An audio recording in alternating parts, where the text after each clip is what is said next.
How's it going, everyone? This is Mark with Veg.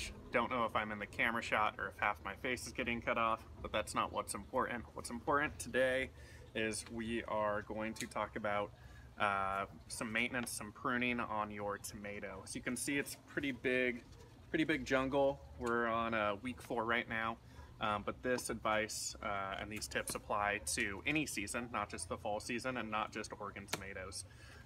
There's a lot of different techniques and types out there that you can read about on proper ways to cut and trim and prune tomatoes, and we like the simplest stuff. At Veg, we're simple.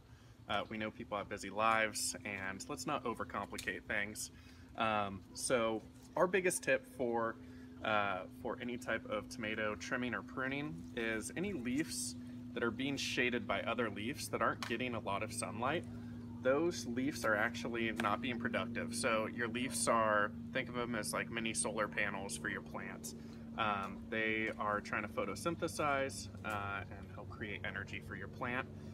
If they're in the shade, they're not actually doing anything. They might temporarily be, but as far as photosynthesis goes, they're just kind of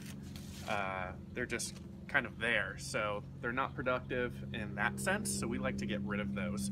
So anything that might be being shaded from these upper leaves that's down below, kind of hiding, we're gonna trim those back, and we'll do some detailed shots for you as well. So most of the time on your tomato plants, they're gonna be towards the base because those are towards the inside and towards the bottom of your tomatoes. So we're gonna go ahead and trim anything that might not be getting as much sunlight during the day. Again, this isn't a perfect science. Just make your best guess. When in doubt, don't do anything. Don't trim anything if you're guessing whether or not to trim it, or you have serious doubts. So you can see we kind of trimmed and pruned from the center. If we lift this guy up, there's some that are hanging down underneath here that aren't going to be doing too much for the plant. They're shaded by these upper leaves up here. So we're going to go ahead and trim those guys back. Yeah, so that's the basics. We like to keep it simple. If they're not doing anything for the plant, you might as well get rid of them in terms of photosynthesis.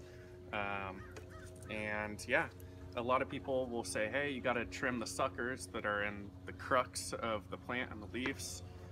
You know, we really don't. You can if you'd like to, but as far as keeping things simple, just take out anything that might be covered up from other leaves and is non-productive. Use some scissors, always better. And if you guys would like to afterwards, they might need a little extra support because those interior leaves were helping out support the plant, and they might not be anymore. So yeah, happy pruning. You can probably do it once a week. And if you guys have any questions, use help@growveggies.today.com.